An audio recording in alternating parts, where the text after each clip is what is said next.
Ahmad had a message. He had a message, and in the brief interaction he had with the delegates before the votes were cast, he said he was going to focus on youth development, women empowerment and development. He was going to also ensure that most of the monies that CAF accrues from their marketing activities are invested back into the game. And so he proposed to do $100,000 a year per federation, which will go into the development of the game. CAF has a very big positive reserve deposited at the bank. And if you have a lot of money at the bank and your family and children are crying and dying of hunger, what is the essence of your money? You should invest the money back into your children. As we speak now, those of you who have the experience of the CAF Champions League and Confederations Cup, you know that the club spend a lot of money. He wants some of the money to go into that. Even matches involving national associations, national teams, the senior team, the under-23, the under-20, the under-17, the women and the men's teams, refereeing. I think it's only in Africa that the national associations pay referees for officiating in competitive games in Africa.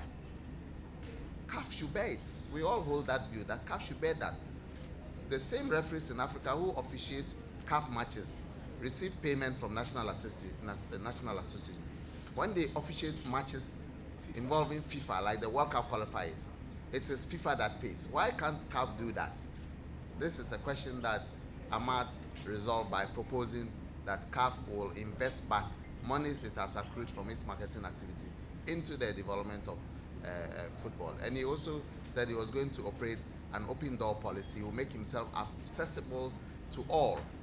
And unlike previously when maybe some leaders were not accessible, he will be open to all and available to serve the interests of all.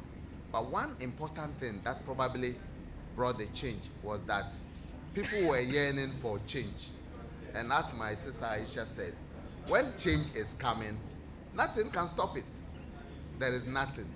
No man or woman born of a woman can stop it. And that is what happened. The wind came like a hurricane. And if you stopped it or you tried to stop it, you will be carried off your feet. And that is what happened. Yesterday, the CAF Executive Committee, apart from the president who lost his election, I think 4 or 5 other old members, existing members, also lost their seats.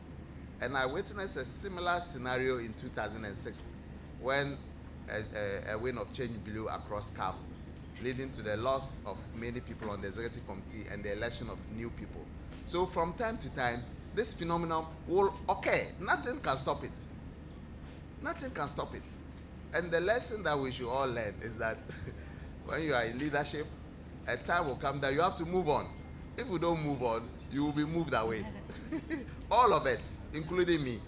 A time will come, we have to move on.